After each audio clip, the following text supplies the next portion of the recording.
दोस्तों बहुत बहुत स्वागत करता हूं आप सभी का। इस देश की जनता को अगर किसी संस्था से सबसे ज़्यादा उम्मीदें हैं जो उसके लिए कुछ कर सकता है तो वो है देश की सबसे बड़ी अदालत सुप्रीम कोर्ट। दोस्तों सुप्रीम कोर्ट में बहुत ताकत होती है। सुप्रीम कोर्ट जो चाहे वो कर सकता है, जो चाहे वो आदेश दे सकता है और उसका क्रियान्वयन होना तय है। सुप्रीम कोर्ट चाह ले तो आज ही ईवीएम हट जाएगा, कल से ही बैलेट पेपर से चुनाव होना शुरू हो जाएगा। लेकिन पिछले कई महीनों से ये देखा जा रहा है कि सुप्रीम कोर्ट वो काम नहीं कर पा रहा है, खुलकर वो आदेश फैसला नहीं ले पा रहा है जो उसे करना चाहिए। सुप्रीम कोर्ट फिलहाल टिप्पणी कर रहा है, सुप्रीम कोर्ट फिलहाल निर्देश दे रहा है, आदेश दे रहा है। कोई ठोस फैसला सुप्रीम कोर्ट की तरफ से नहीं आ रहा है। दोस्तों अभी सुप्रीम कोर्ट में एसआईआर के मामले पर सुनवाई हो रही है। वैसे जो फाइनल फैसला है एसआईआर पर वो 2 दिसंबर को आएगा, लेकिन इस बीच नए सीजेआई जस्टिस सूर्यकांत के ईमान पर सवाल खड़े होने शुरू हो गए। बहुत सारे इंटेलेक्चुअल्स अब ये कहने लगे हैं कि जस्टिस सूर्यकांत का ईमान बिक गया। जस्टिस सूर्यकांत को पहचानने में ज़रा भी देरी नहीं लगी। डीवाई चंद्रचूड़ को तो पहचानने में देरी लगी, लेकिन सूर्यकांत को पहचानने में देरी नहीं लगी।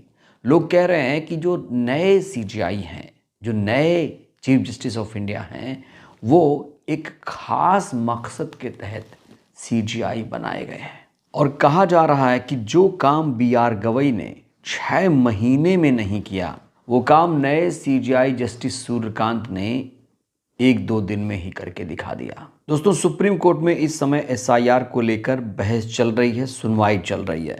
एसआईआर के मुद्दे पर सुप्रीम कोर्ट में अपने तर्कों से वरिष्ठ वकील कपिल सिब्बल न सिर्फ जवाब दे रहे हैं बल्कि वो सीजेआई से भी भिड़ जा रहे हैं। सुप्रीम कोर्ट में दलील देते हुए कपिल सिब्बल ने साफ तौर से कहा, ये दलील दी जनता की तरफ से, वकालत करते हुए कहा कि जिनके पास आधार कार्ड है उन्हें वोट करने का अधिकार दिया जाए। तो इस पर सीजेआई साहब ने तपाक से एक सवाल पूछा, क्या आधार कार्ड से पाकिस्तानी, बांग्लादेशी भी वोट डालेंगे? दोस्तों इस हेडलाइन को देखिए, अगर किसी विदेशी के पास आधार है तो क्या वोट देने का अधिकार मिले? एसआईआर पर सुप्रीम कोर्ट ने सवाल पूछा। क्या सुप्रीम कोर्ट का काम सवाल पूछना है या फिर आदेश देना, फैसला सुनाना? सवाल तो जर्नलिस्ट पूछते हैं, मीडिया वाले पूछते हैं, एंकर, रिपोर्टर, पत्रकार पूछते हैं। क्या सुप्रीम कोर्ट के नए सीजेआई सवालों का जवाब सवाल से देंगे? कपिल सिब्बल ने सीधा सरल सवाल ही तो पूछा था कि जिनके पास आधार कार्ड है उनको वोट डालने की परमिशन दी जाए। ये एसआईआर कराने की क्या ज़रूरत है? इलेक्शन कमीशन का काम है लोगों को सहूलियत देना, ना कि लोगों को परेशान करना। दोस्तों इस समय जो एसआईआर चल रहा है, लोग उसमें ज़रा भी दिलचस्पी नहीं ले रहे हैं। बीएलओ अपनी जान दे रहे हैं, मतदाता अपने दस्तावेज ढूंढने के लिए परेशान हो रहा है। कहा जा रहा है एसआईआर में जो प्रक्रिया अपनाई गई है वो बहुत जटिल है। जो ग्रामीण मतदाता हैं वो एसआईआर सही तरीके से नहीं भर पा रहे हैं, और जो बीएलओ हैं उनकी कहानियां तो आप जानते हैं। एसआईआर के दौरान ना जाने कितने बीएलओज ने अपनी जान गंवा दी, लेकिन मजाल है कि चुनाव आयोग ने एक शब्द भी बीएलओज के समर्थन में बोला हो। बिल्कुल चुप है चुनाव आयोग, खामोश है। दोस्तों इस हेडलाइन को देखिए, क्या आधार कार्ड हो तो घुसपैठिए को भी वोटर मान लें? तो यहाँ देखिए दोस्तों, घुसपैठिया शब्द का इस्तेमाल किया गया है, और आजकल आप देख रहे हैं सत्ताधारी पार्टी के जो नेता हैं वो भी इस शब्द का बहुत ज़्यादा प्रयोग कर रहे हैं। बड़ा सवाल ये है कि घुसपैठिया आया कैसे? निकालेंगे वो तो बात की बात है, लेकिन वो घुसपैठिया कब आया? 2 साल पहले आया, 3 साल पहले आया, 10 साल पहले आया, कब आया? और घुसपैठिया आया तो उसने आधार कार्ड भी बनवा लिया। इस पूरे मामले में सुप्रीम कोर्ट ने स्पष्ट किया है कि आधार कार्ड सरकारी सुविधाओं का जरिया हो सकता है, लेकिन ये नागरिकता या वोट देने का अधिकार का पक्का सबूत नहीं है। कोर्ट ने सवाल उठाया, क्या पड़ोसी देशों से आए लोग सिर्फ आधार के दम पर वोटर लिस्ट में शामिल हो सकते हैं? तो दोस्तों, सुप्रीम कोर्ट की इस टिप्पणी से, इस सवाल से साफ तौर से ये जाहिर हो रहा है कि जो चुनाव आयोग चाहता है वही सुप्रीम कोर्ट चाहता है। सुप्रीम कोर्ट बिल्कुल चुनाव आयोग से कोई नई लकीर खींचता हुआ नजर नहीं आ रहा है और इसीलिए नए सीजीआई के मंशा पर इस समय सवाल खड़े हो रहे हैं, क्योंकि लोग पहले ही कह रहे थे कि 26 नवंबर को इनकी पहली परीक्षा होगी। एसआईआर के मामले पर अगर ये ऐतिहासिक फैसला सुनाएंगे तो ये मान लिया जाएगा कि ये जो नए सीजीआई साहब आए हैं ये बाकी सीजीआई से बिल्कुल भिन्न है।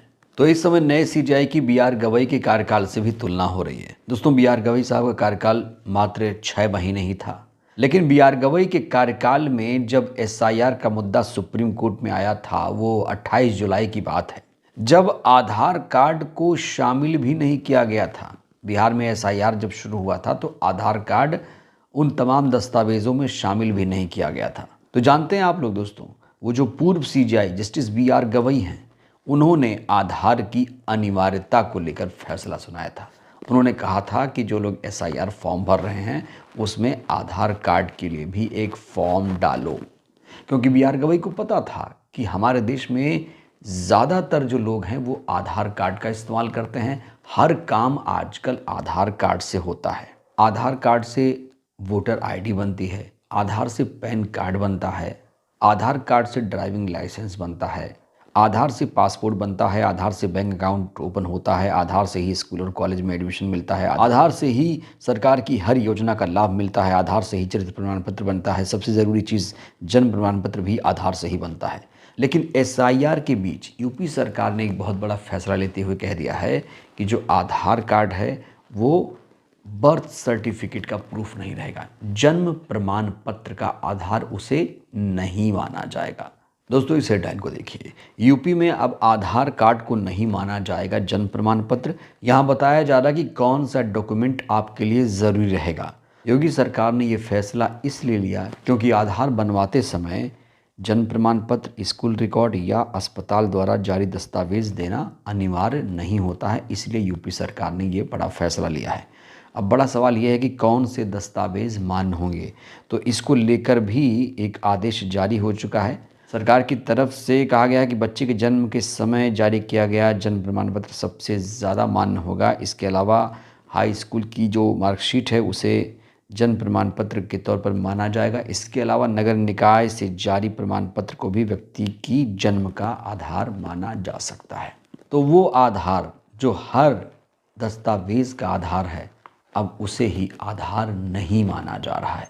तो चलते एसआईआर के बीच सुप्रीम कोर्ट की टिप्पणी आ जाती है, नए सीजीआई साहब निर्देश दे देते हैं, यूपी सरकार ने भी एक फैसला ले लिया, चुनाव आयोग अपनी अलग चाल चल रहा है। वो कह रहा है कि एसआईआर निष्पक्ष तरीके से हो रहा है, बीएलओ की मौत पर वो कुछ बोल नहीं रहा है। तो नए सीजीआई के इन तमाम रवैयों को देखते हुए कहा जा रहा है कि डीवाई चंद्रचूड़ को तो पहचानने में गलती हुई, लेकिन नए सीजीआई को पहचानने में ज़रा भी गलती नहीं हुई। सोशल मीडिया के बहुत सारे वरिष्ठ पत्रकार ये कहने लगे हैं कि जस्टिस सूर्यकांत का ईमान बिक गया है। लेकिन दोस्तों, बड़ा सवाल ये है, क्या अभी एक हफ्ते के अंदर हम किसी को इतना जज कर सकते हैं? क्योंकि नए सीजीआई जस्टिस सूर्यकांत का कार्यकाल करीब करीब 2 साल है, 15 महीने उनका कार्यकाल है। तो ऐसे में कहा जा रहा है कि अभी और इनको मोहलत दिया जाए, कम से कम 4, 5, 6 महीने का मौका इन्हें दिया जाए, पूरा चेक किया जाए, उसके बाद ही किसी नतीजे पर पहुंचा जाए। बहरहाल दोस्तों, इस वीडियो में इतना ही। नए सीजीआई से आपको कितनी उम्मीदें हैं? नए सीजीआई पर आपको कितना भरोसा है? जो तमाम फैसले वो ले रहे हैं, क्या आपको लगता है कि नए सीजीआई निष्पक्ष नहीं है? राय दीजिएगा। धन्यवाद।